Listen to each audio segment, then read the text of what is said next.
فما زلت ذا عفو عن الذنوب لم تزل تجود وتعفو منة وتكرما. There's been talks in Medina College here where like we've had crazy stuff in the background and you can't Whitney Houston woman. I was like, right, she's singing a soul like this. She's been through some heartbreaks. I don't know.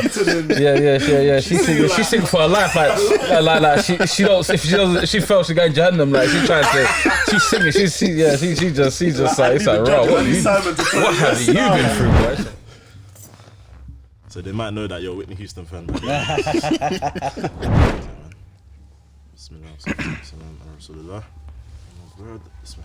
Assalamu alaikum rahmatullahi wa barakatuh. Welcome back to Jollof after Jummah. By the time people are listening to this, I should be sunning myself, inshallah ta'ala, in sunny Abuja. Yeah. MashaAllah.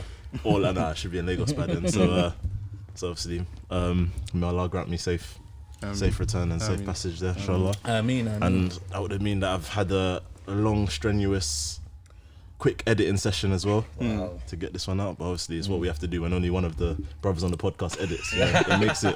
Anyway, we won't get into that. Obviously, I have a special guest. We have a special guest with us. Alhamdulillah. Our brother Ustadh Khalid Hassan. Shaykhuna. No. Not at all.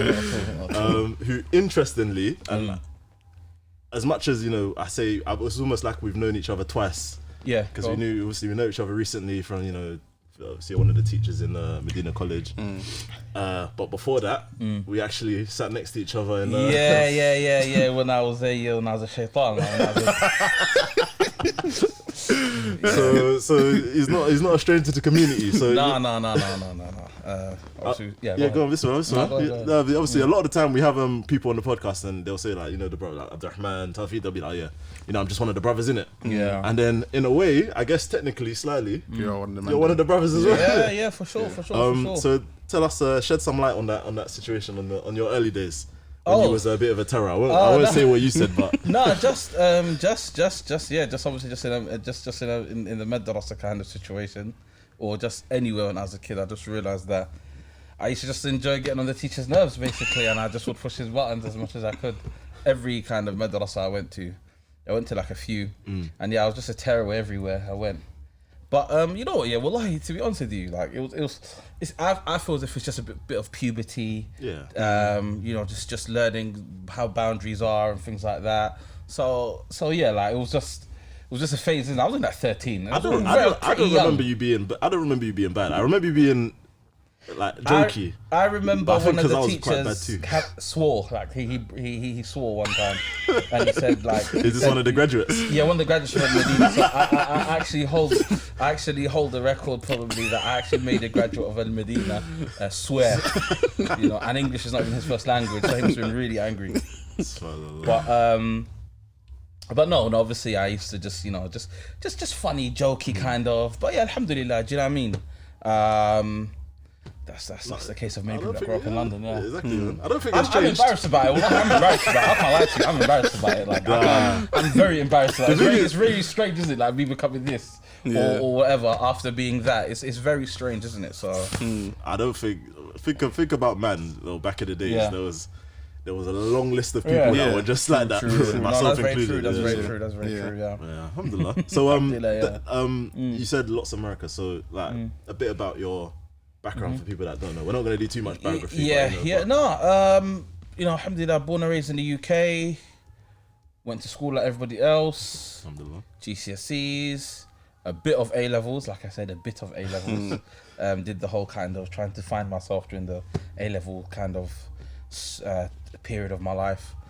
Started practicing when I was in like year 10, 2008. Alhamdulillah, like obviously just started practice the deen, got very interested in it, just felt as if,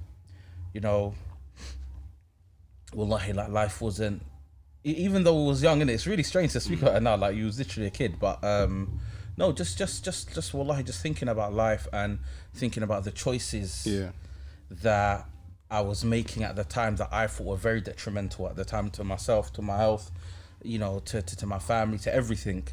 So I kind of had to just make sure, you know, look, are you going to be on the straight path, or are you going to, if you like, you know, carry on down this road? And I think the reason why the change was, just looking back now in retrospect, I think the reason why the change was so earth-shattering to me in terms of like in the masjid 5 times a day for every single prayer kind of thing, thobe every day, to that kind of thing was, excuse me, it's not because, you know, it's because of the drink, okay? You know, some people, you know, that can't be he's burping, swallowing, he's eating a whole cow or something like that. No, it's a fizzy drink. Had a salad before this. Ramadan's finished. Get off my case. I had a Chipotle vegetarian bowl before this, okay? So, a bit of guacamole and that, yeah. I didn't swallow. They're gonna be look at him, eating all the pecker. Yeah. No, but on a serious note, I think that the reason why it was such a seismic change was because the kind of way I was going, you know, maybe in school at that time, you know, it wasn't like now, for example, where you have like, I'm just gonna be honest with you, it wasn't like we didn't have like this whole proliferation of like UK rap and stuff, but the beginnings were there. 2007, 2008. This is when it was all going down, you know, some of these gangs and stuff like that. Same thing. So so it was like I had to kind of, I couldn't just go to school and just like, you know, just be good. And no, it had to come with the deen, so that I myself become a citizen and I become like a civilian in this whole thing, and just like, and alhamdulillah, I wanted to do it. It wasn't, I actually felt like, you know what, khair. And I think I think being that young, I was able to change my personality in a sense where, you know, for example, sometimes you might have like a brother 29, 30, maybe even in his mid to late 20s, and maybe, I'm not saying that that's me, and there's nothing wrong with these brothers, by the way, just as a disclaimer. Course, But you know, for example, if a brother, I don't know, starts to smoke cannabis, does some time in prison, maybe been shot, been stabbed, sometimes those scars stay, even once you fix your life. Maybe he's a bit paranoid, something like that. But alhamdulillah, because I was still at the age of being able to change, I was able to, like, any kind of bad trait I think I had, I was kind of able to get rid of it, because I was still only 14, 15. Your formative years. Formative years. It was my formative years. So I tried to disassociate anything I thought was negative. I had to disassociate it from, no, sorry, let me rephrase that. I had to disassociate and away from any characteristic I thought would bring me back into that life that I was going down. So I tried my best to just act different, not speak different, but just to act like, you know, obviously we're all from the same part of the world. So like, alhamdulillah, our parents taught us to be a certain way, and they sort of taught us to act a certain way, and we're cut from a different cloth. We have to be honest with ourselves. We're not street. Our parents are not street people. We're not. We, you know what I'm saying? Like, they want us to get a good education. They, you know, they made sure that. Do you know what I mean? That's what they wanted for us. So, how can I now pretend as if I come from some ratchet household when we don't? Like, that's like we don't come from that. So in that sense, where like, it was very. I was started to practice, and I just became how I would have been if I just didn't decide to. And that's it. But I'm not here to judge, and we don't want to judge anyone, and I want to be very clear that, like, when I say these statements like ratchet or this, I'm just trying to like speak on a youth level. No one's, you know, any brother would know about what race, creed, we don't need disclaimers. Any place you come from in life. If you come to the masjid, you're welcome here. Don't believe that, you know, just because you come from a certain place or ethnicity that we look down upon. You know, we don't. Do you understand? Just want to make that clear. But I'm trying to say what people associate to be that kind of thing. So that's a bit of, so now alhamdulillah, you know, started to practice and whatever, one thing led to another, and alhamdulillah, you know what I'm saying, the rest is history. So do you think that that kind of, that pathway to kind of go into the Jamia and all of that, do you think he was on that from there? Or was there another level? There was another level. So I just started to practice, go to the masjid, and at that time, excuse me, which masjid were you going? This is the masjid, Nigerian masjid. That's I live 5 minutes away from there, so I'll pray there every, you know, the whole Maghrib Isha. So I was just going there. Donate people. So I was just going there and just praying, innit? Just praying my 5 daily prayers and just staying away from trouble, and just, you know, just trying to be devoted to the Book of Allah, you know, or implemented the Book of Allah, shall I say. So so then obviously you just meet people through the grapevine, maybe some people similar to your age, people from your local area, and you know, a lot of people recognize me from when I was a kid in the masjid anyway. I used to come even when I was actually quite younger. My dad used to pray in the mosque as well, so I'll follow him. So a lot of people knew my face. Oh, okay. So, do you know what I mean? So, yeah, just got to know people from the local area. And then, one thing led to another. Obviously, at that time in the UK, there was like a kind of da'wah that was like revolutionary, if you like, you know, kind of, there was some extremism to that da'wah. So, you know, maybe latched onto it for like a year and a bit, but then just realized that, look, that SMS stuff and that type of... not even that. It was more like, I don't want to say any names in it, but it was more like some, you know, like go and do such and such abroad in a different country, something like that. So that kind of da'wah was really, really strong. And the reason why that da'wah was strong at the time was because they latched onto social media, or what was going to become social media in 2008, 2009, 2011. So they were kind of pioneers, if you like. They were like cutting edge in the very beginning. Now, mashallah, other Muslim organizations, other brothers are starting to really see the captivating nature, not captivating nature, what you can do, the G-force of social media. They were the first, if you like, to kind of do it, but they use it obviously in the wrong way. So you just being a young, impressionable young man, you might, you know, start. Can I ask go ahead. On that? So go like, ahead. because I guess this is probably one of those things that's a generational gap for us. I'd say I've never, you know, experienced any of that da'wah firsthand, where you know somebody's trying to get you to go and do a madness. But I'd say probably my sister's the same generation as you probably have. Like, what is that like? Yeah, is there? I don't know. So I can tell you that I remember the very day I came across this da'wah, the very day. So you've got to realize that obviously we're in 2008. So now we have to kind of scale back and look at things in a proportion of, you know, in time proportions. So for example, now we're in 2022. If a 15-year-old brother starts to practice in the year 2022, how old would he be in 2018? He'd be 11 years old. So his proportions as to what is haqq and what is batil is based on what he has seen in 2022. So he doesn't know what was going on in the Islamic scene in 2018. However, to us, 2018 was just a stone throw away. Well, it was just like yesterday. So like it's the same as now. So the same faces and the same faces now. But that 15-year-old brother is going to be much more impressionable because everything he is hearing is for the first time. So likewise, if we go back to 2018, if we look historically, what was going on in the few years before that? Well, and I'm just saying in terms of like British foreign policy and invasion of a few countries, 2003, this and that. You had, for example, certain radical preachers in the UK. You know, you had people who were sent to other countries in the year 2003, people leaving the UK in 2005. You had a lot of things going on and the remnants of that kind of da'wah, that very extreme da'wah, was still somewhat alive. It had been crushed, but the baqaya, the you know, ma tabaqqa min, the remnants of it was still there. So looking back now in retrospect, I'm able to see, I latched onto the remnants of that. So what they would do is they would, number one, so let's go back. I said that I remember the very first day I was on YouTube, the very early days of YouTube, by the way, 2008, and literally just watching Islamic videos. And it's really funny because there's a big Islamic, what's it called? There's a big Islamic channel right now.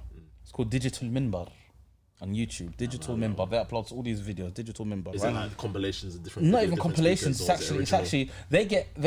Well, from what I remember at the time, they'll just download videos from every other kind of masjid and just put on their page. It's like a sharing page. So if they saw this, they'll just put it up as well. Like those Instagram pages. Where but this is the big. I think it's the biggest one. But back in the day, they actually used to be called Khalifa Clothing. Khalifa Clothing. That's what they used to call themselves. So Digital Minbar was formerly Khalifa Clothing. So I was just watching videos there, and obviously I'm 15, just trying to learn and gain that spirituality, isn't it? Not knowing about siyasa or politics or this or that, and coming across some talks. And then it wasn't even channels on Khalifa Clothing. It was maybe offshoots in the recommended section or just on the sidebar. Sorry, excuse me. And one came up and it wasn't called State of the Ummah. It was called another one.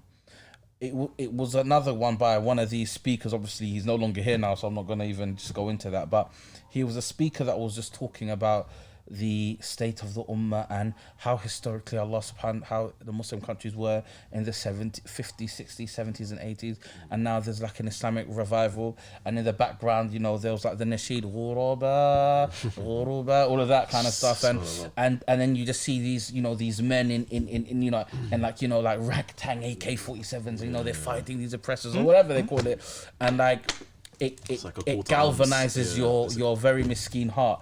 But I would say something though. It was never extreme. It never went to what we later saw in the ISIS years. That was a different animal, because had I been alive then, I don't think I would have ever have done. It was never that extreme. It was just like a what you would call, like now when people talk about like being conscious. But it was never woke, I'm gonna go and do something. No, I wasn't that crazy. So what it became, subhanAllah, was even worse. But at that time, that was that kind of da'wah. So it was just basically, you know, the Muslims one body, and if one part of the body is damaged, then the whole body is damaged. Just like that, innit? But and that obviously those hadith are true, but there's a way in which things need to be funneled when it comes to obviously the ahkam, the rules of the sharia. Allah subhanahu wa ta'ala, you know, does not, you know, la yukallifu Allahu nafsan illa wus'aha. Allah subhanahu wa ta'ala will never burden a soul more than he can, a burden, you know, and things like that, you know. And as, you know, Sheikh Sa'di, he said, وَلَيْسَ وَاجِبٌ بِالْاقْتِدَارِ وليس واجبا بالاقتدار ولا محرما مع اضطرار, that nothing is going to be wajib upon a person إلا مع القدرة, except with ability. But what they'll make you think is, no, whether you have the ability or not, this particular thing is wajib upon you, and you forget these kind of things. So alhamdulillah, that's our knowledge help. But yeah, that was basically a little synopsis as to what I want to ask another question on this. I know it's a detail. Go ahead. I don't know. Feel free to cut me off, cut the camera, everything. But I'm gonna say, I'll say initials, like for example, like, you know, like AAA, for example. Okay. You know what I'm talking about when I say. Yeah, I do. Ibs, you know what I'm talking about when I say. I think so. Like kisses and the stories of the prophet. Okay. So people like, you know, it's mad how. Which actually gave an East London masjid at the time, but anyway, yeah, he actually did. I didn't know. Do you know something like that? The life of Abu Bakr. Something like that. Or lecture series like that, I'd say had such a major impact on me in terms of like getting closer to Dean, especially when in my younger years, And years later, I found out, you know, that of all the things that happened. So there's two questions, and it's probably a question that you may have heard asked before. Feel free to divert me away. Go ahead. But people taking knowledge or taking inspiration from such speakers who may have, you know, deviated later, and secondly, just that, isn't it mad how, and there's more just a commentary, isn't it mad how something so what is pure and something so kind of, you know, beneficial, the person who, you know, how it can be skewed. How can it be skewed? It's mad, obviously, like in reality, no, I personally wouldn't advise anyone to listen to somebody like that. And there's a few reasons why. It's because to the untrained ear, he sounds like that person, any person on that kind of wave, to the untrained ear may sound like they know what they're talking about, either by the way they're eloquent, how eloquent, you know, the elocution and how they're very eloquent in their language, or by their perceived knowledge of the Arabic language or Islam. But when you actually look into it after having studied Islam, I actually realized that some of these people literally had no knowledge at all. And nobody will say the kind of things that they say, except for that he's definitely someone who is honestly jahil in this religion. Which is why Ibn Hajar, he said, إذا تكلم الإنسان في غير فنه أتى بالعجائب. When a person speaks in something which is out of his scope of speciality, he's going to come with crazy statements. So honestly speaking, some of the statements were crazy. So some of these people are like, what are you going to say, for example, to the what do you call it, to the people of such and such a country on Yawm al-Qiyamah, when the women of that country do not have the ability to provide Eid clothes for their children? What are you going to say to Allah subhanahu wa ta'ala? That's not the question. The question is not about what we're going to say. That's not what we're on about. Do you understand what I'm trying to say? The question is what you're trying to is what you're telling me to do valid from a Shari'i perspective? You have to talk about that. You can't try to guilt trip your audience into thinking that they have a particular obligation. Okay, maybe they do have an obligation upon certain Muslims. Maybe obligations to help feed the poor and things like that. But what they will do is that they will play on your heartstrings and use emotion. So when it came to when I started to just study the Sharia, I started to study with scholars and just being in the faculty of Sharia, reading, staying up late, just revising knowledge. I just found that a lot of the time, for many of the extreme callers, they did not have any religious legitimacy to what they were talking about. What the kind of issue with today now, and it's like you said, the untrained ear, that this person will sound knowledgeable to them. I feel like the questions kind of ask is, how do you kind of pick up on these things? Because like you said, they're untrained. So, and with the way social media is nowadays, if you're looking to get closer to the deen, the first thing you're going to do is going to go maybe type in something on YouTube or the world's biggest search engine now, TikTok. You're just going to go and search. You're just going to search. So how do you kind of differentiate between it's a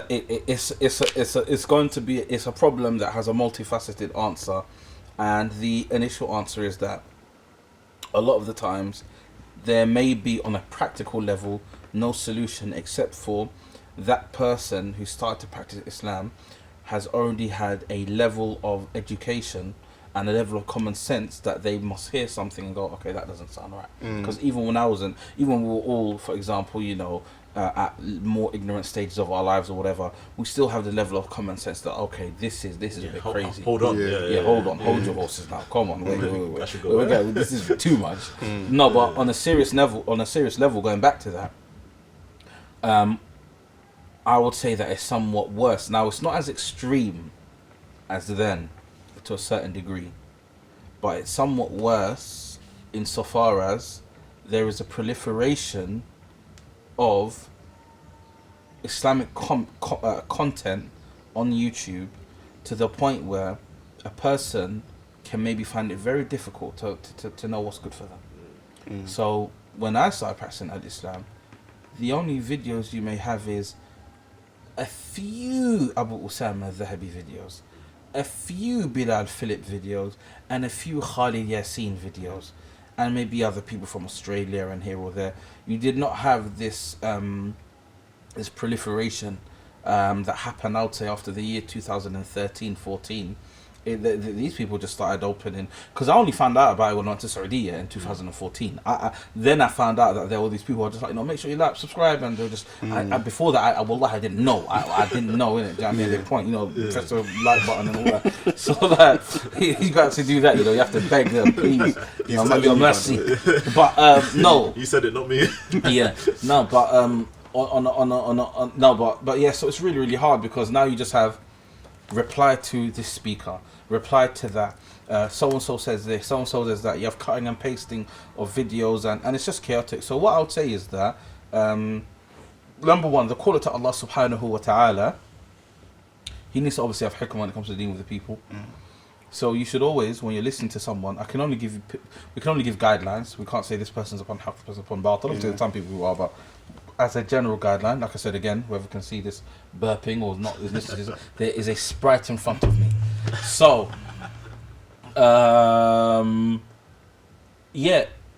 is the person calling towards beneficial knowledge? Is he calling to Tawheed? Is he calling you to worship Allah subhanahu wa ta'ala, obviously upon character, upon Tawheed? Wa'budullah wa la tushriku bihi shay'a. Pray to Allah, don't commit shirk. Is he teaching you how to pray? Is he telling you how, as a Muslim, how to live and maneuver in the modern world?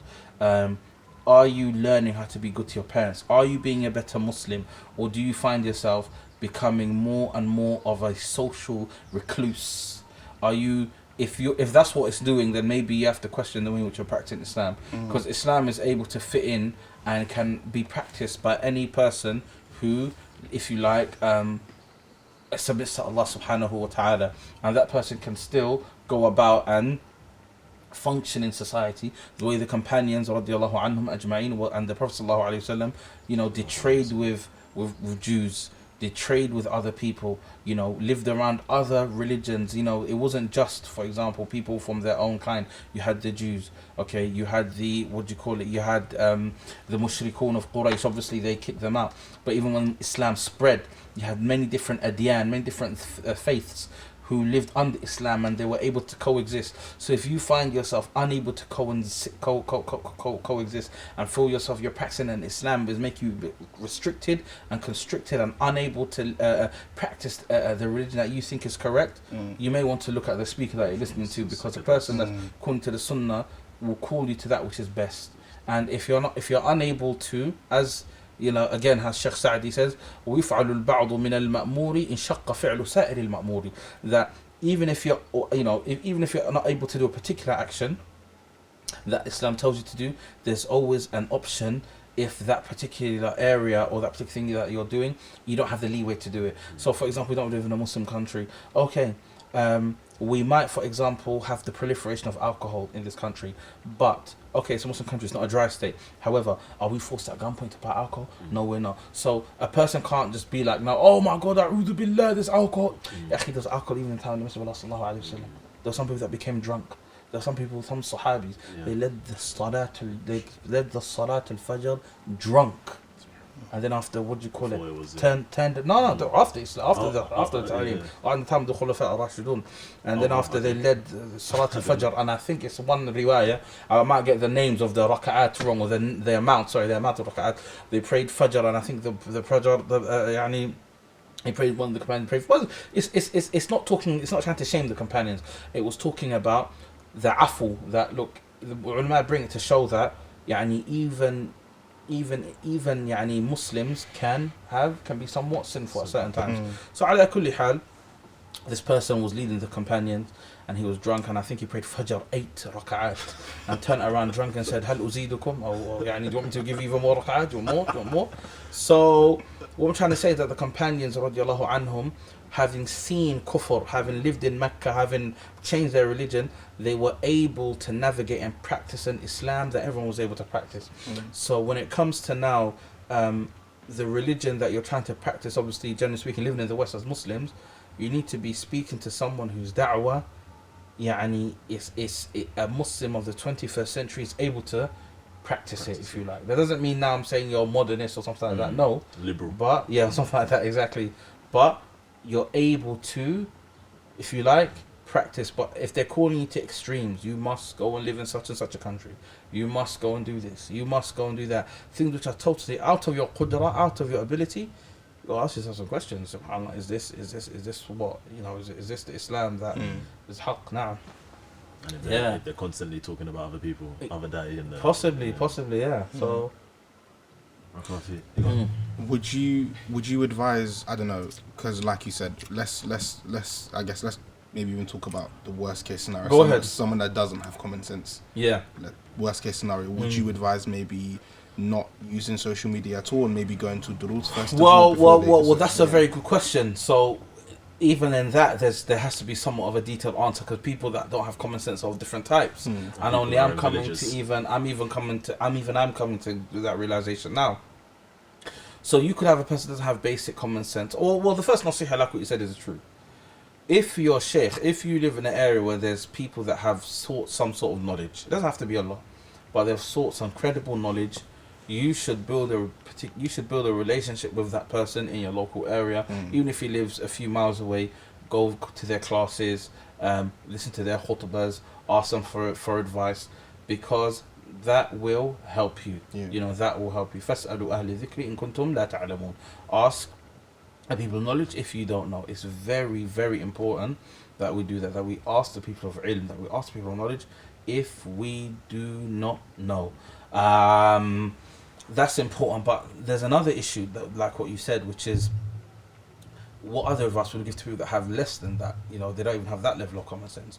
Well, one thing I'm starting to realize now, living in London, and I'm sorry that this podcast is maybe taking another turn, but we have a mental health crisis with many people. I can only talk about the communities that we live in. I can't talk about, for example, someone who lives in Canterbury, mashallah, and his grandfather's old English. I'm talking about the ethnic minority people, all aspects of ethnic minorities, Muslim and non-Muslim.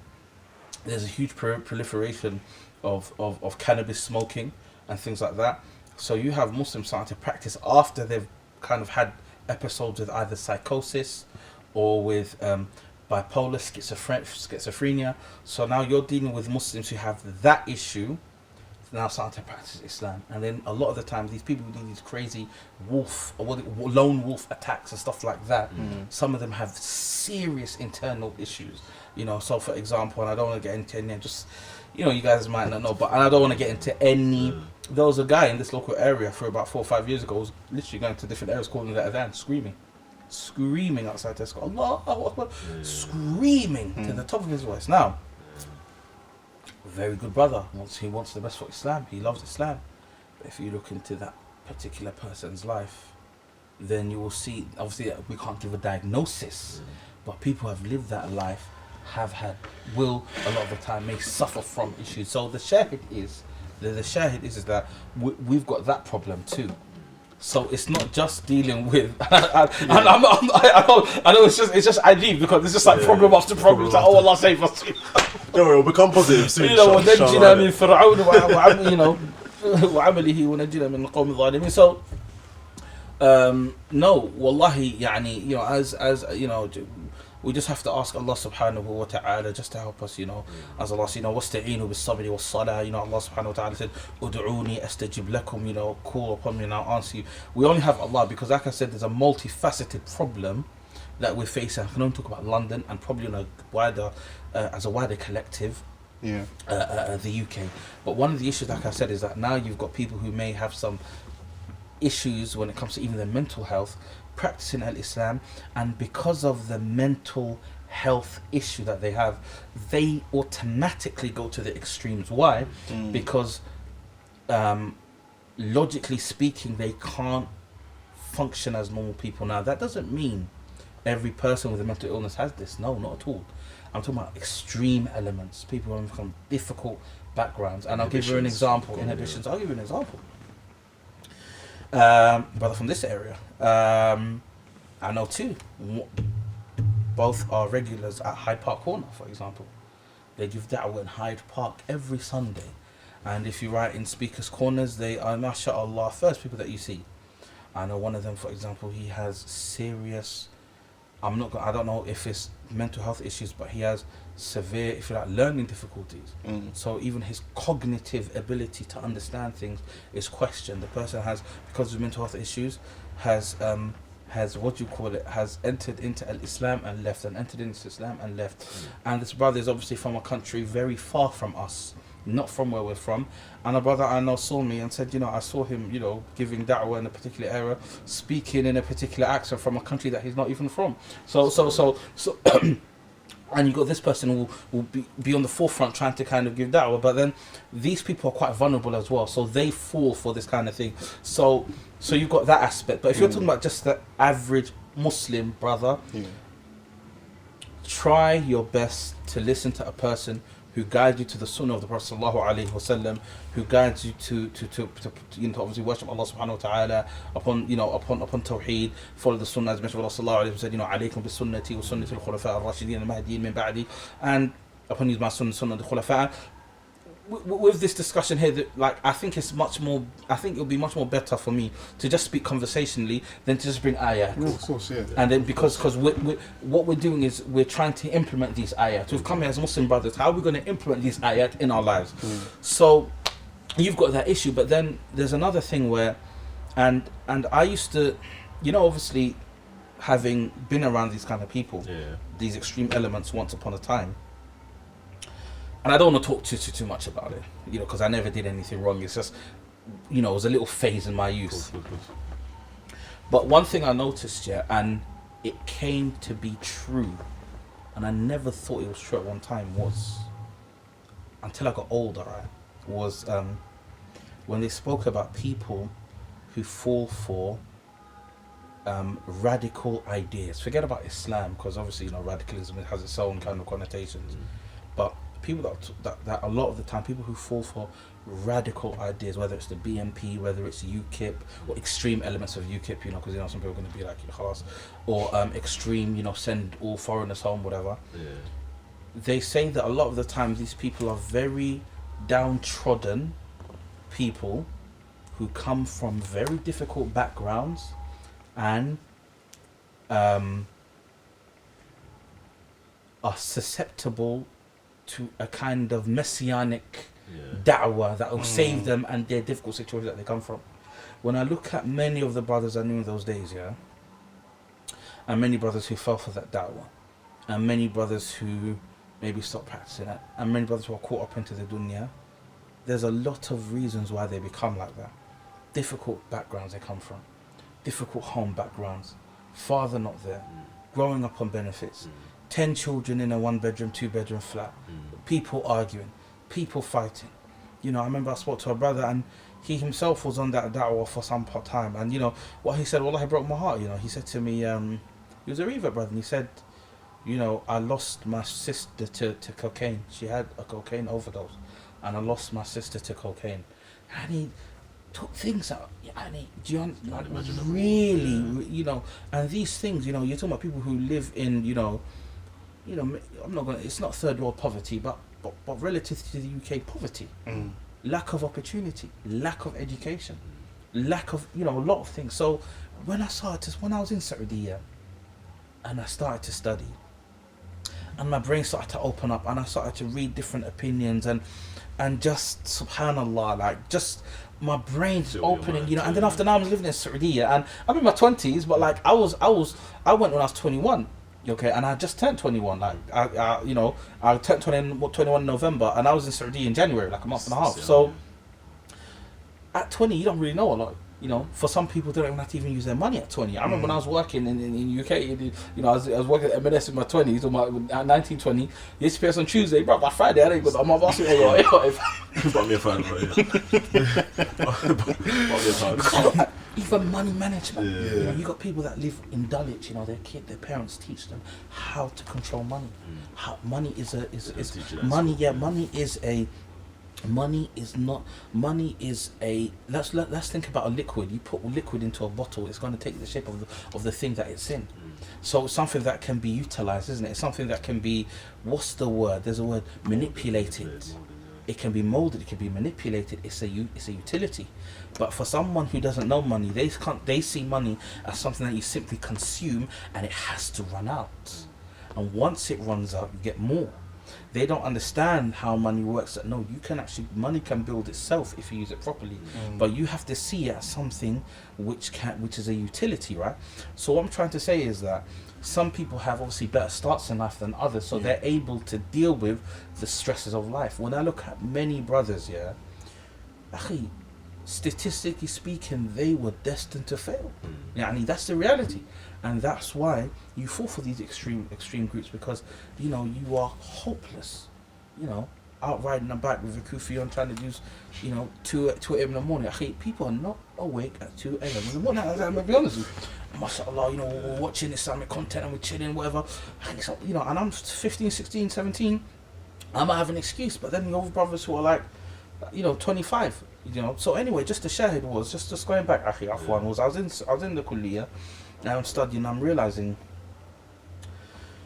there's so much more to life. And then I'm in Saudi, like I said, the point I wanted to make was about the money, was that I'm in Saudi now, and I've got a limited budget, and I have to pay for my clothes, my books, I have to try to get a license, I've got a car, I have to live. Like, I have to use this money to, obviously, alhamdulillah, you know, parents might help you out and stuff like that, family, but like, you're basically somewhat on your own. You know, and I personally didn't want to be. I'm not a person I'm going to beg my parents or anyone. You know, oh, please give money. Like, I made the decision to go out there and affirm it. But I learned lessons there. So then, for example, in my spare time, I would research things that I never researched before. You know, how to, you know, money, and people talk about side hustles and things like that. But what I'm trying to say is that you open your brain to education, things that you never. Because of my what do they say? They say, for example, in Arabic, they say, Al-hajatu, was it? Al-hajatu ummul ikhtira, or something like that. Necessity is the mother of invention. When you're put in a particular position, you can learn from that particular situation that you're in. So in Saudi, I was able to learn, and I had free time and no pressure to learn certain valuable lessons, and I kept thinking about brothers that I left behind. I used to think about brothers I only met once or twice, for example, that, you know, we're not in a good state, and why brothers practice and why brothers don't practice, and it's causes of extremism, and why brothers fall upon the wayside. And I found the brothers, even though it was not always the case, I did find that many brothers who did fall susceptible to any form of extreme da'wah were very vulnerable people. And it's very, very sad to say that. Yeah. Very, very vulnerable people. Yeah, but just back to your question, I think we need to answer it for the shabab and anybody else, is that just make sure you you follow someone who's calling you to the sunnah of the Prophet Muhammad sallallahu alaihi wasallam to implement it properly. And if they are saying anything extreme or anything wrong, ask. And never ever believe, this is a lesson, never ever believe if someone is telling you to do something that is out of the scope of your capability, do not believe that you're going to be held accountable for that thing. No. And if they're trying to tell you that, that's going against a qaida kulliyya. That's going against something which is a wholesale rule in the religion that applies to every single aspect of the religion, which is there's no wujub, there's no obligation except ma'al qudra. Which the Prophet sallallahu alaihi wasallam even spoke. There's no obligation except with ability. What the Prophet sallallahu alaihi wasallam said, what say about Hajj? وَتَحُجُّ الْبَيْتَ إِنِ اسْتَطَعْتَ إِلَيْهِ السَّبِيلَ, if you're able to do it. Yeah. If that's the 5 daily prayers of Islam, how can someone make you do something that's out of the 5 pillars? So yeah, so sorry about that convoluted thing. Yeah, go ahead, you guys speak. On that, ability, because ability, as on the topic of Hajj, I remember asked this question.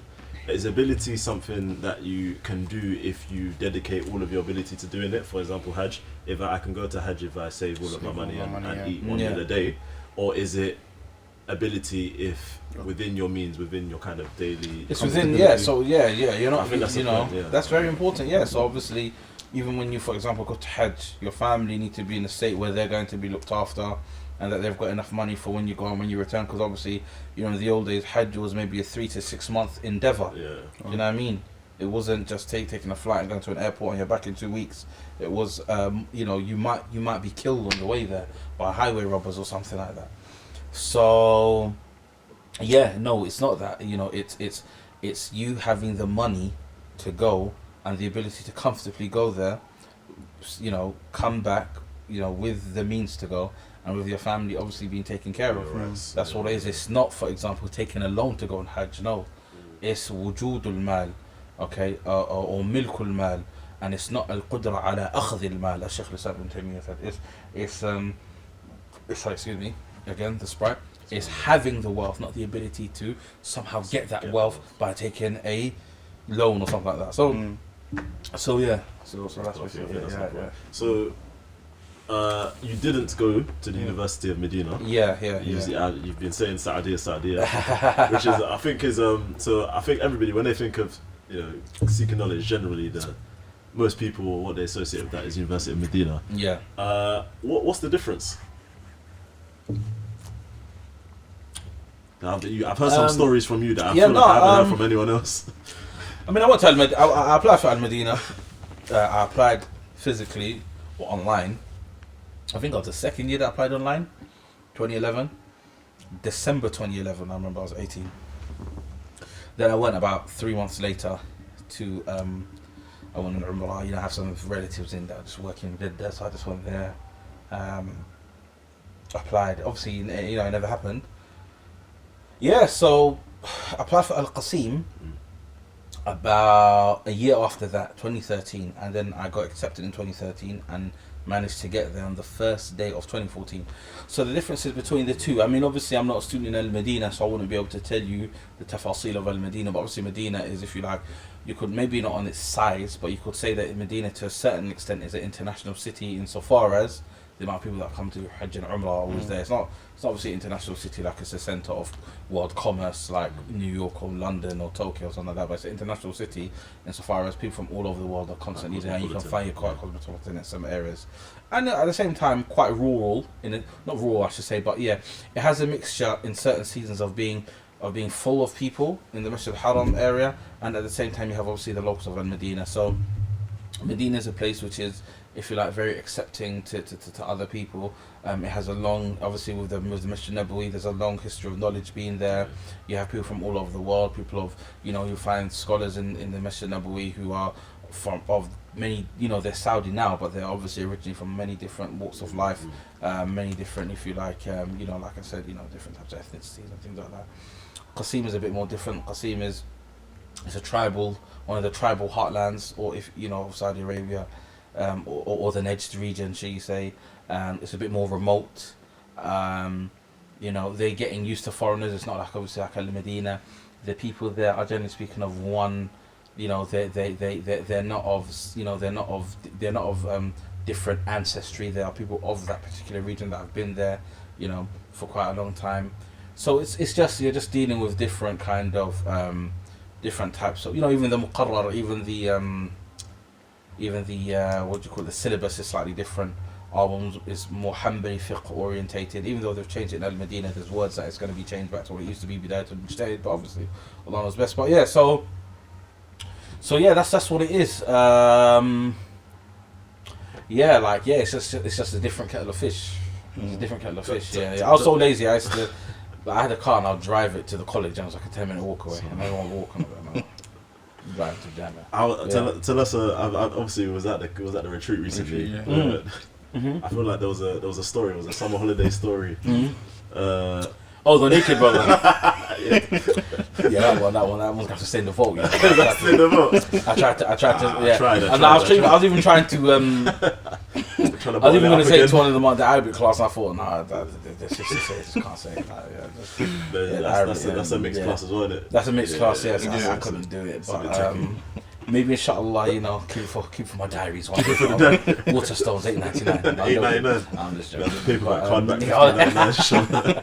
No, but on a serious level, basically, obviously, you just see funny stories. Obviously, just a lot of funny things. So maybe one day we'll get to that, not for sure. But what did you study? Is it the same way you pick? No, yeah. So I did 2 years of Arabic. I studied Arabic here in the UK before I went. So alhamdulillah, that really helped. So I went there, did 2 years of Arabic, then picked to go into the College of Sharia, which deals with, generally speaking, fiqh and usul. There is aqidah, there is a bit of tafsir, but it's fiqh and usul fiqh. That's jurisprudence and the origins of, or the foundations of Islamic jurisprudence. So yeah, that was it. It was lovely. Any particular reason? Oh, why did I pick that? Oh, that was considered the hardest of the two. That was considered the more you come out stronger as a student of knowledge. So I knew that I was going to be up against it, but that's what I wanted to do for sure. Yeah. The other college of Sharia is a bit more. I mean, you got Sharia, you got another Qassim, you got another faculty called Dirasat al-Islamiyya, General Islamic Studies, and that one. Yeah, it's not all that. You want to go to Sharia. Yeah. And one thing, this could be a generational thing. Could be because we're just at the age, or it could be a new thing. But the drive that everybody, there's this thing, everybody wants to be a student of knowledge nowadays. Yeah, I don't like that. I don't understand that. I'm mashallah. That means the camera. No, that means the camera. Oh, sorry, yeah. No, keep going. I thought, mashallah, I thought, rah, he's waking up at 8 a.m. Mashallah, I'm 8 p.m. Mashallah is mashallah, man. Yeah, good question. Yeah, it's like at the heart of it, it's a good thing that you have young Muslim brothers who want to practice al-Islam, isn't it? And they love knowledge. It's very, very good. But it's impossible for every single person to be a student of knowledge. I think what it is here is a few things. We live in a society where, and I'm not here to say but we live in a society where obviously it's fun to be famous, isn't it? It's everybody wants that notoriety, and our society pushes that. Express yourself, be different, do this, do that. So obviously that's going to have a knock-on effect in all communities who live here. What I would say is that when it comes to this issue of being a talib al-ilm, I think that with people wanting to express themselves on social media, they know that they can't be jahil, isn't it? So they want to do it in an Islamic way, and the only way to maybe do that is obviously to seek knowledge. But look, you've got to do something that you love. You've got to love it to do it. If you want to be a businessman, okay, that sounds just very old school business. If you want to go and study medicine, study medicine. Akhi, if you don't, if you fall asleep, or if you don't really enjoy the fiqh class, you're not sinful, bro. Like it's you don't have to do it. You understand? Akhi, do what's good for you and what's good for your religion. As long as you're praying to Allah subhanahu wa ta'ala and giving Allah subhanahu wa ta'ala his rights, then inshaAllah ta'ala you'll be okay. So do what's good for you. It doesn't have to be the case that every single person has to be a talib al-ilm or wants to be a talib al-ilm, because what ends up happening is that you know, you get classes where you teach people, and people, just some people, some people just, it's not what they thought. Do you know what I mean? So you've got to really want to do it. Like, you've got to really want to do it. Like, one of the things that made me seek knowledge was, like I said, being around some of these people who had crazy afkar, crazy ideas. I said that I personally couldn't sleep at night because the thing that they said to me. I believe that what they said to me had such an effect, or what people were saying and what was going on at that time had such an effect on me that I could not sleep at night, for example, thinking that I'm a sinful Muslim. For just being here. Yeah, for just being here. So I had to go on like a, like a Game Boy or something, like you have to go on a quest to like, catch all the Pokemon balls or something. I had to go on a quest, like, and be like, is what they're saying true? Yeah, that's funny. And I was like 18, 19 at the time, so I thought to myself, you know what? I can get back on track by the age of 25 and come back. I can, I'm not gonna, people go to uni back at 25, 27, you can do your thing. Yeah, cool. So if I can just, dedicate some time of my youth, no problem, and let me just investigate the causes of what they're saying. And I did, and obviously it just came, like I said, if it ended up, the arguments ended up being built on a house of cards. So so do what's good for you. And another thing is that, look, I remember Sheikh Sadlan, right? Sheikh Sadlan, he died now. He came to Birmingham for the Green Lane Conference in 2012 called the Muslim Family, and I was there. And I remember he spoke about going to Ghana. And he went to Ghana, and he found that the village that he went to, they were all Huffaz of the Quran, and they were all like, some of them had memorized like Sahih Muslim, Sahih Bukhari. And he said, yeah, Jama'ah. He said, oh brothers, look, you guys are all, the Quran, but you guys are living in squalor, like, obviously like a remote village in the middle of Africa, like squalor, not in the city. In Africa you can survive in the city, but if you live out in the off the grid, it's hard. That's where like they a lot of time pump wells and all this stuff. Yeah. They don't pump wells in the in the city. Yeah. But even there, personally speaking, we'll talk about another day. This kind of like going to Africa and making all the kids jump on you and kiss you, like, brother, you stop doing that. Give charity and stop, like, they're not any trophies, or they're not. You don't do that with your country, where there's a lot of poor people too, but that's another issue. But anyway, because sometimes it's a bit too much. Sometimes it's like, no. Juan, come on, akhi, like, come on, it's in Quran, Allah subhanahu wa ta'ala talks, don't give your sadaqah with bil manni wal adha. Well, like the person, like, you tell her, I'm giving this to you, I've given you this, I've done this for you, and like, the people have to say thank you after you give them that. You have to put a big banner, thank you. Kiss the ring. It's degrading. Don't do that, Juan. Please, that's all these charities have to stop that. But anyway, kind of what I was trying to say to you guys. So Sheikh Sadlan said, look, you guys, like, what's the wajib upon you? You guys all know the Quran. You guys all fear Allah. What's the wajib upon you guys is to get out of your economic situation that you're in. Wow. Of course, living in a developing country is difficult. Yeah. You have challenges. It's not like us, akhi, just go get a job first. Go work at McDonald's, then do this, then after this, then do a part-time course, then after do this, after go uni at night. You can't do that there. It's difficult. But he was trying to say, if you can get out of this situation where you're living in a place where there's open sewage, or you've got nothing in your house, at least be in a state where you can feed your family. To what you can do there. Benefit. So what I'm trying to say is that some brothers, Ikhwan, as a Muslim community, not all strands of the Muslim community, but many parts of the Muslim community, we are not living for people in the UK, for UK standards. Many of us, not all of us, many people are succeeding, but many are failing. Okay. Many people, many Muslims, I would say if many parts of London, and it's not, I'm not saying in a bad way, because, I could even say I'm even part of them to a certain extent, but many of us, many Muslim brothers, parents are on benefits, maybe, parents are doing this, parents are on that, okay, so maybe for us, yeah, if we want to practice our religion, have that religious freedom, and be able to go to Umrah when we want to, and be able to go to Hajj when we want to, you gotta go and learn a skill. You gotta, get a Secure good job. the bag. Secure the bag, or do something that's gonna really help you, and look at your future. Think about your future. Think about it, because we live now in a tech age, bro. You can work from home actually and be making a lot of money. Yeah, and obviously that's not to say don't study your religion. That's not saying don't study your religion. Yeah, you can go to Egypt for a year. You can go to Egypt for 2 years. But you don't have to do 6 years and come back and feel depressed and regret it. No, So yeah, learn your religion, and learn your. That's what I'm trying to say. So that's actually I just want to reiterate. I'm not saying don't learn your religion. No, I think that's good practical advice. I think that's good practical advice. You guys speak as well. Everyone's quiet. For me, it's a monologue. I'm going to strap. Give us a chance, Ustadh. Give us a chance. For me, I feel like like you said, is it a bit of a symptom maybe of the YouTube and the they're everywhere. Yeah. Means that okay, so I got, and obviously it's not a bad thing. They'll tell you, they'll encourage you to seek knowledge. But it's like, remember how at the, obviously we're trying to set up re-establish the circles at Man Mosque. And I don't know if you saw in the message I sent out, the voice note, the way I framed it was that I want it to be, I don't want to almost set up another establishment of where people are coming to learn the religion in a way where it's like they're coming to almost tick boxes.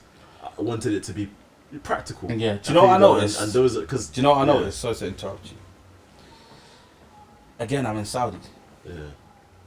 And when we were younger, practicing, 18, 19, MashaAllah, so-and-so's taking his children to go to Egypt. They're all hufaz of the Quran. For example, brothers that I know, okay, uncles that I know, they went to go take their children to go, and all of them to go and live in Egypt 7, 8, 9 years. And I'm already asking fundamental questions. How is he funding this venture? No problem, because I'm a human being. Yeah. How we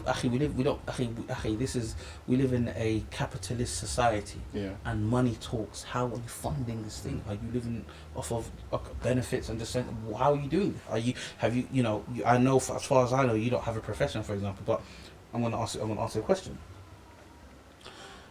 Everyone was praising, and I'm talking about more than one individual took their children to Egypt, and mashallah, and khalas. And it's all peaches and cream, but I'm 18, 19, so I have no life experience to lean back on. My dad's not saying it's amazing, or the elders are not saying it's amazing, even though some of them are, but it's Shabab, mashallah, man's in Egypt. That's how we were talking at the time. I'm 29 now, 10 years have passed, 11 years have passed. It's a different age. I look at some of the kids of those brothers that were doing that, and they are AWOL, for example, living crazy lives, okay, in terms of being jahil. And I then think of examples of that same thing. And then I think of Mr. Khan and his children, or somebody else, dad prays in the mosque, hasn't got the biggest beard down to here. And I'm not here to say that having a beard, I'm trying to say, okay, but just prays in the masjid, works a normal job, but his son prays 5 daily prayers, and all of his daughters wear hijab, and they're all married, and all the sons are mashallah.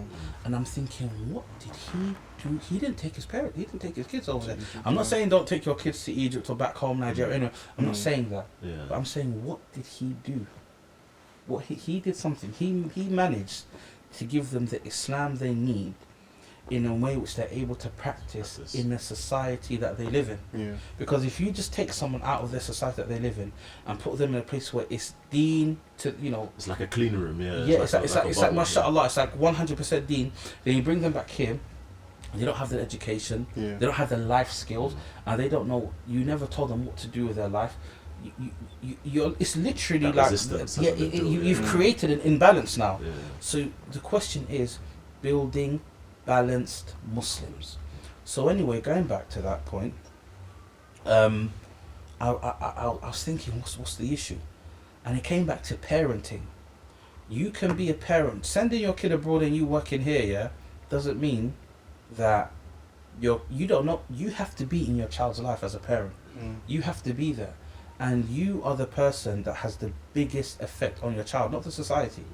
Every family that I know, where the kids, where something went wrong, when I look into it, and I look away from the surface area, and if you really get to know what happens, you find that there was a problem in the family. Outside friends came, I might have messed it up, but there was a They took problem. advantage of the something problem, of course, happened. Obviously, you can have. There's obviously exceptions to the rule, Of course, but of course. but the family structure, when a crisis hits, if it's a good family, you can get over it. No one's going to say that our kids are not going to make mistakes, that they're not going to experiment. But that solid family structure can kind of line out those problems. They can, and that's what happens when you're a balanced person. You're able to deal with that. But when there's a level of imbalance, it creates other problems.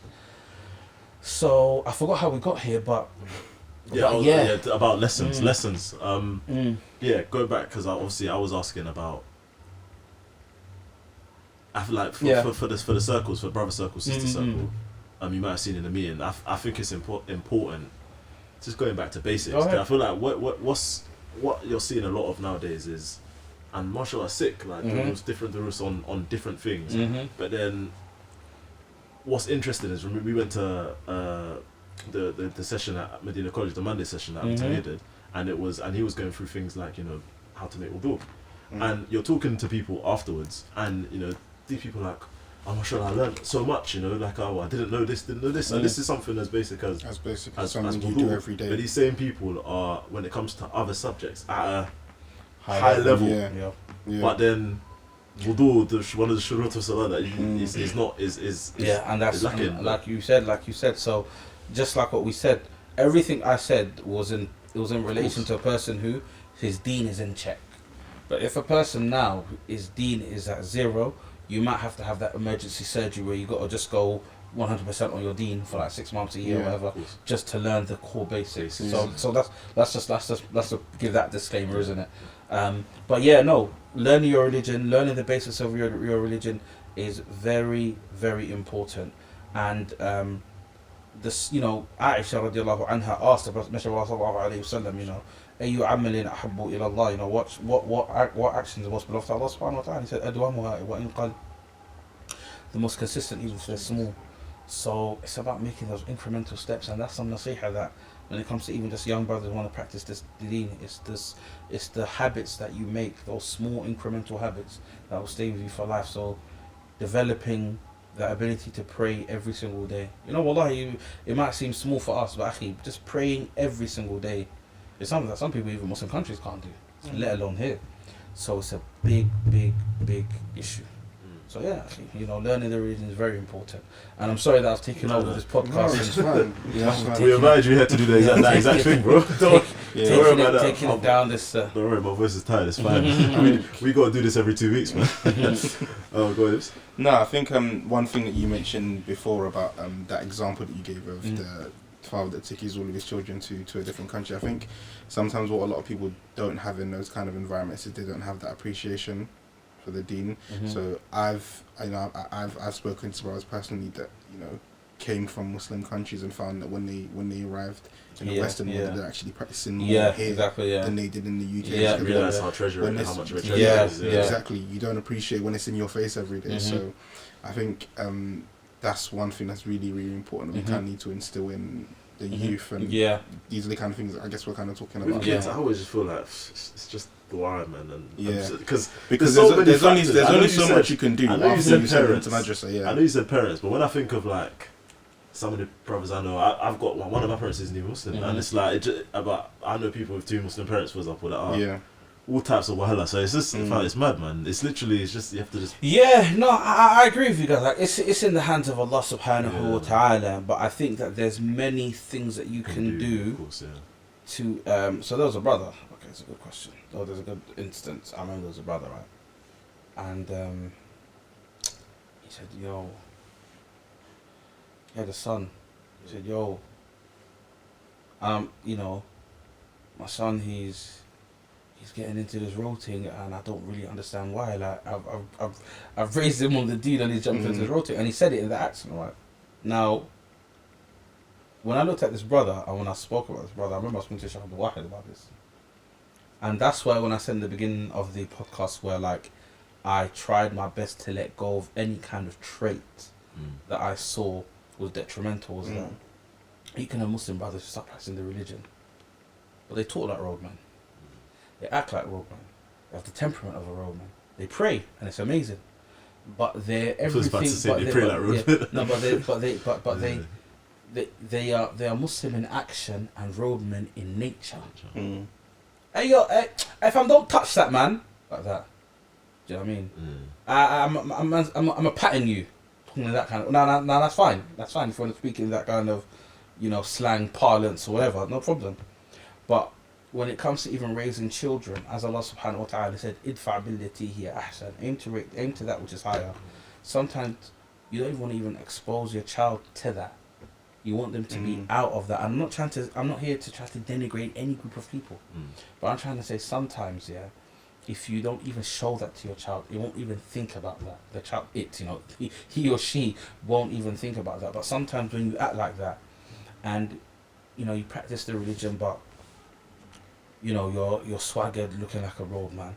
You're watching roadman stuff, but not listening to music. You gotta think, man. Like, look at the way you're acting. Do you know what I mean? Your son might come out like a little roadman. So sometimes you've got to make your child a nerd. Nothing wrong with being a nerd. Nerds win in the end, for example. Do you know what I mean? You might have to change the way you act so that you don't expose your child to that particular thing, because when it comes to like ethnic minorities in the UK, and I'm very interested with this like field of study of like ethnic minorities, people who make it, people who don't make it. I don't read a lot on it, but I've read some issues regarding to economic disparity and things like that. And when you look at groups of people that maybe are have not done particularly well, and I'm not here to say anyone's done good or bad. Okay, I'm not where I want to be. Okay, we all still in Becca with but sometimes there's a mindset that comes with it. And that's why I said that when I spoke about all of our parents. What's African parents like? They teach it. They don't talk back to your teacher. Don't do this. Don't do that. You're taught manners, aren't you? So like those manners here are literally instruments of success.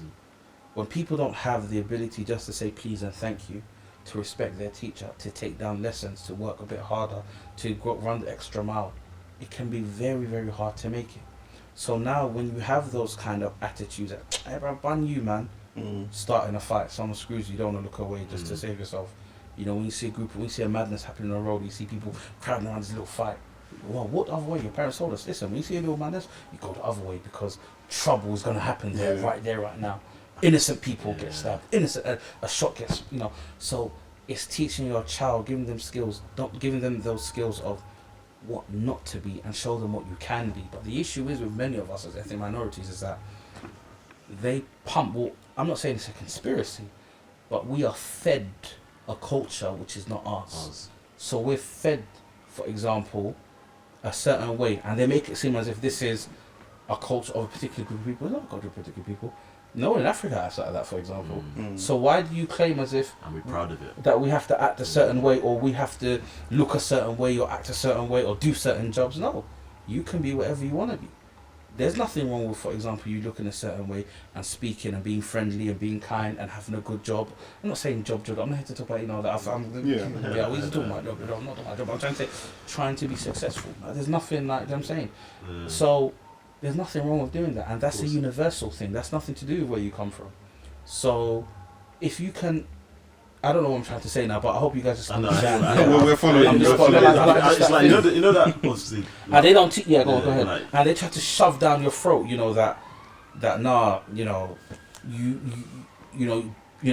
Whenever they show a program about particular people, it's top boys, this or that. What about other people? What about successful people? I mean, they teach about for example, the Muslim kingdoms of Africa, for example, where there was khair and there was education and there was learning.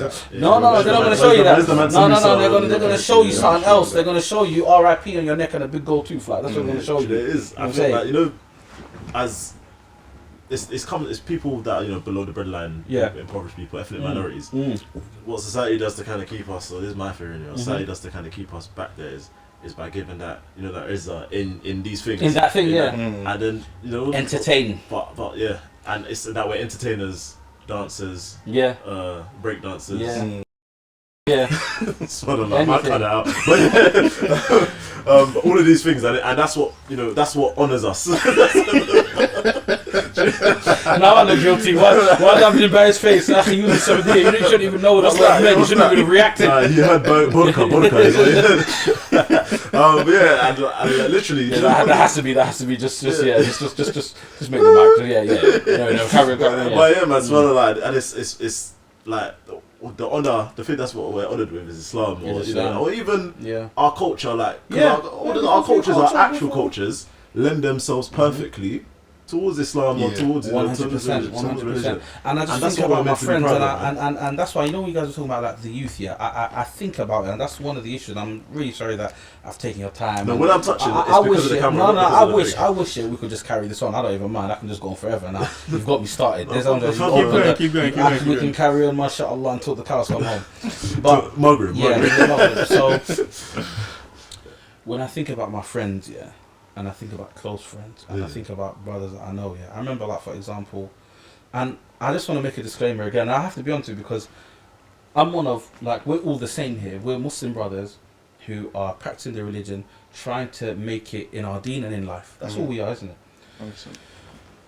So I'm not here on a pedestal at all. I'm talking about, so, and the reason why I say that is because I think about my friends, and I think about good friends, and I think about how some of them have ended up, or people that are in my class in school that we used to have lunch together, pray together, chill together, and I think about why is it that, like, they couldn't get out of certain things. Assalamu alaikum. We had some major technical difficulties. and that's the first time, son, and that's something like that has happened. Obviously, two cameras. We you might have noticed we got two angles for you now. We've got a nice intro as well. This will be the first time. So we're trying to step up the production. Give us some nice some vocals. That's it. Yeah. Allahumma barik. So we're trying to. So bear with us in it as we embark on new territories. And once again, if you're willing to come and intern for free, you can come and operate the camera for us, because I'm struggling. Yeah. But alhamdulillah. Khalid has agreed to stay with us. Oh, sure. We were talking. What was we talking about? We were talking about, as you said. Just growing up, and obviously just being around friends, and just talking about how life changes and maturity changes some people, and how some people are stuck in the same way. So I've literally got some friends from school that, like, you're talking to a person who's approaching 30 and they're still talking to you like they're 16. Do you know what I mean? Because there hasn't been a lot of development. There hasn't been a lot of maturity. There could be some maturity, but just development, and realizing that as you get older, you have to, you have to adapt to life, isn't it? You have to broaden, you have to adapt. And as you get older, you actually get wiser. So even your vocabulary changes, the way in which maybe you enunciate words changes, the way in which you look at life changes. But something's wrong where that if you're at 19, or when you look back at yourself at 19 and at maybe 29 or 28, you are exactly the same, there could be an issue. And that's why sometimes, what I was just saying to you guys earlier off camera, is that it is sometimes a bit hard when I meet friends from school and you see people become statistics. Now, we're all statistics in one way or another, but when you see a brother, a Muslim brother, a friend, a person that you used to know very well, and you see them become a negative statistic, you see them become a statistic of a person who has now maybe gone to prison, a person who is maybe fallen by the wayside or something like that, and you talk to these people, and sometimes I've got to meet some of these brothers, and because of the fact that there may be nothing that links us together, he's trying to punch you when you're in year 11. I don't want to be punched. It hurts even more. The recovery time when you're 16 is like a day or like an hour. Now it's 3 days. I'm bruising now. I really don't want that. I have to brain a chair. I can't do that no more. I've accepted that I'm getting older now. We're still relatively young, but we are older, aren't we? So the greys. Exactly. So it's just you're some old man, bruv. You're some old man. Why you act like some old man for instance? We are old. I'm not acting like a young man, bro. I'm just a normal person. You know what I'm saying? I'm just a civilian. I'm not. That's what I'm trying to say. But it's hard when you just realize, some people stay like that, and I think that's probably the nature of life. But it just goes back to obviously you know, what we were talking about off camera, and even just before, you know, we you know, just before whatever, you know, how life, you know, how Muslim brothers and us as a Muslim community, you know, obviously there's a lot of work to gain ground. And the benefit with the thing that the message that I'm trying to say is, because the person might be saying, you know, this guy's come on and he's spoken a lot about this thing, is that what happens when you actually better yourself. Allah says, Inna Allah la yughayyiru ma bi qawmin hatta yughayyiru ma bi anfusihim. That Allah subhanahu wa ta'ala will not change the plight of the people until they change the plight of themselves. When you start to take responsibility over what you've done and you try to now change yourself, you'll be surprised at the amount of progress that you can make, right? So like, if you try to, for example, the message I'm trying to talk about is obviously as Muslims, you know, trying to just be better Muslims in all spheres, whether it's knowledge, whether it's business, whether it's work, whatever. But what happens is that you're able now to fund and practice your religion easier when you've got something to rely on in terms of maybe an economic base or something like that. You're able to build masajid, you're able to build communities. But if you don't do that, you're constantly falling by the wayside. You're the first one to feel it. You know, for example, on the state and the state that you like look at it now. Like for example, now there's going to be a cost of living crisis now. Yeah, who does it hurt the most? It hurts the people at the bottom in the very beginning, and it really hurts them. Okay, so like sometimes you want to kind of dodge that curveball that's thrown to you, and if there's anything that I would want to just leave young Muslim brothers with is that, you know, the advice of the Messenger of Allah sallallahu alaihi wasallam when he said, "Ihris ala ma yanfa'uk," you know, be diligent upon that which is beneficial to you, and that changes from person to person. Wasta'in billah, seek the help of Allah without this, and don't become despondent. Don't be like, oh, you know, I'm gonna quit. It's so hard, whatever. Even for my own self, when I came back from Saudi Arabia, I had to realize, how am I going to fund myself? How am I going to survive in this country? You know, how am I going to do this? How am I going to do that? You don't become despondent. You know, when challenges come, you have to face them. You have to take them on the chin, and that's how it is. And you've got to, you know, duck and dive and really pull yourself. And obviously you need support from people. It's not a thing where it's like, you know, pick yourself up by the bootstraps. And no, you need help. You need a support network. You do need that, but you have to strive, and if you strive, Allah subhanahu wa ta'ala will help you. It's the sunnah of Allah subhanahu wa ta'ala. And what I'll say, like I just said, you know, to any Muslim brother or sister or whatever, but in particular I'll say young Muslim men, because, and the reason why I'm saying that is because if we get the brothers in order, inshallah the sisters will thingy. But if the brothers are like, you know, like the brothers are doing worse than the sisters in this society now. You see, like, the sisters are doing well. The sisters have no one to marry because all the brothers are, you know, listening to drill music. You know what I'm saying? You know what I'm saying? And they're, mashallah, going to university, doing well. And then like all the brothers are just like, yeah, man, I don't even know you. You can't even articulate yourself to get married.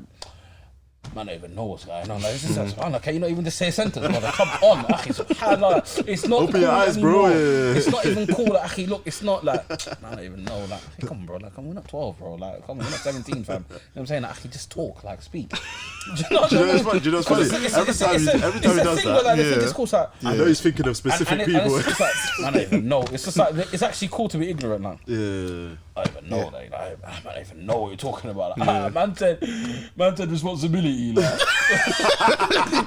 As if it's a big word. What's that? Four syllables, man.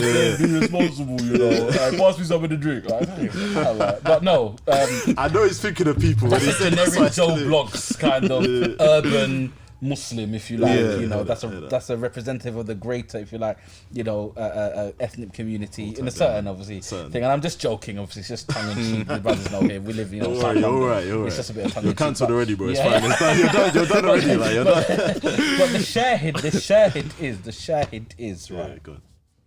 Is that if, you know, as young Muslim brothers, man, if you try to practice your religion, you know, you want to do Umrah, you want to practice Quran, you want to be a student of knowledge, you want to learn Arabic, you want to learn the Quran, you want to be a doctor, you want to be whatever you want to be, you can do it if you work hard. And the beautiful thing is about life, excuse me, just, you know, this drink. But the beautiful thing is, about life is that I remember I was reading like the statement of one sheikh where he was like, يعني في التعب راحة, you know, that in hard work is where you actually find rest. When you're an idle, you know, when you're an idle young man with nothing to do, that is a very dangerous man. I remember I was actually speaking to Dawah about that. Like when you look at these school shooters, when you look at these people who do crazy things, ram a van into into women that won't give them their number, whatever. An idle man is a very dangerous animal that you're dealing with here, because he's got the testosterone and the energy to do something, but he's doing nothing, got nothing to channel it into. And men want a project, they want a brainchild, they want to feel like they want to do something, they don't feel like they're helping. So when you're doing nothing, and and it's not all Muslim, like I said, not all Muslims are in this situation, but for those brothers who, from the kind of neck of the woods that we came from, that is what people got into. So that's what I can only speak to. I can't speak to a trust fund baby, do you understand? But to those Muslims, when you are just smoking hashish, cannabis, doing nothing, chilling. What are you doing today? I'm just chilling, when you're doing that, man's about, just holler at me, but like when you do that, and you do that consecutively, it's gonna wane on your conscience without you even knowing, and it's gonna just make you feel miserable because you're not doing anything productive. But once you start being productive and you start doing things, or you're able to help your mum out, you're able to, buy her a new fridge, or you're able to do something, and you're able to really help your family, you have a sense of purpose, you want to do well, and Allah subhanahu, your life will get better, and you'll worship Allah better, you'll feel healthier, you'll feel better, and that's what it's all about, meeting Allah subhanahu wa ta'ala in the best sense. You'll be able to now help the ummah, like we spoke to you earlier, by sending money to these charities to build schools, to do this, to do that, to pay for another brother's umrah who's just become Muslim, or a brother who's poor, or whatever. You can do things. But when you don't have that ability to do anything, and you're ajiz, and you're just in a horrible position, it's horrible, man. It's really, really horrible. That's why there's a statement from Umar. I remember reading it, and it's in a dictionary called Mukhtar al-Sihah, but there was I just remember I opened up the dictionary one time, and there was a statement from Umar, and I just thought, it's lovely, it's just a little 2-3 sentence thing, and he said la tulith, it's reported that he said it anyway, because I don't want someone to go and find the hadith, but he's reported to have said la tulithu bidari ma'jiza, do not dwell in a place where you're unable to do anything for yourself. It's daru ma'jiza, no ability to gain wealth, no ability to get an education, no ability to do anything. You're just in a place where you're just obsolete. It's a terrible place, move. And Allah said, Ardullahi wasi'ah, move, start making, once you start doing these things, Allah make things easy for you, do you know what I mean? In anything that you want to do, and the world is your oyster. And once you believe that you can be an alim, you can be a businessman, you can be a doctor, once you believe it, you can do it. Don't allow what you see on the media, or what you think you are, or what you think you're good at, or what you think, don't allow those things to be. You can choose your destiny. Change the narrative. You can change the narrative, man, and that's what it's all about. And you don't have to act a certain way. You don't have to be a certain way just because you look a certain way or act a certain way. Just because people think that's what you should be. No, prove them wrong. It's the best feeling, by the way, when someone thinks that you're something, and then after you end up being more maybe qualified than them or something like that, and the shock on their face, and they just kind of melt away, like putting salt on it. Thinking about certain teachers. Yeah, that's what I'm trying to say. Yeah, So like, lovely. so that's what I'm trying to say. So that's what it is. But do you understand? It's that feeling of accomplishment, and man. So just Muslims can do anything that they want to do, and if you can just leave here just knowing that, by the permission of Allah, you can do whatever you want to do. Of course, in accordance with the Quran and Sunnah. Of course. Yeah, the big disclaimer. I'm not going to go to Las Vegas. Okay. They're doing that thing that we're going to bleep out. Exactly, yeah. Oh, yeah. That stays here. Yes. What happens in Pakistan? That's in the vault. That's in the vault. But next to the naked man in the vault. Yeah. Along with the Jordanian. Yeah. But no, if you can do whatever, if you have an aim, I don't care if you're living in a house where there's 10 children and you've got nowhere to do your homework. If you can do it, and if you've got an aim, go to the masjid and study in the masjid. Learn Quran. Okay, there's nowhere at home to learn Quran. You haven't got a local Quran teacher yet. Before you get to that stage, you can find someone, listen to Quran on YouTube. Before you can learn Arabic with a teacher, you can't pay for a course, learn from online material. You want to pass your GCSE, you want to pass your A-levels, you haven't got a tutor, you didn't get the best education. There's so many things online. So I'm trying to say that utilize what you have, and you will make it, inshallah ta'ala. I'm telling you. And that's about it. And you'll see the fruits of your actions in years to come. And you'll be so thankful that you were far-sighted and not short-sighted. That even sounds horrible. That's even now we're anti-far-sighted and short-sighted people. Sorry, I should have said. Should have gone to Specsavers, innit? I should have said, whatever they call it, deferred gratification and instant gratification. I should have said that. But yeah, but that's about it in a nutshell. I think that's a nice place to leave it. Inshallah, Based on this, inshallah. I think it's obvious that you're going to be back very soon. Yeah, inshallah. Because I know there's a lot more in the tank, so to speak. So alhamdulillah. Barakallah Yeah, feek. barakallah Barakallah for feekum. coming. I'm benefiting us, I'm benefiting the people, inshallah. Ameen. Ibs, any close? Take us out. Yeah, go ahead. Take us out, man. We'll Take us out. we'll just wrap on the socials. I mean, if it's your first time here, you can find us at Jollof After Jummah on Instagram and TikTok.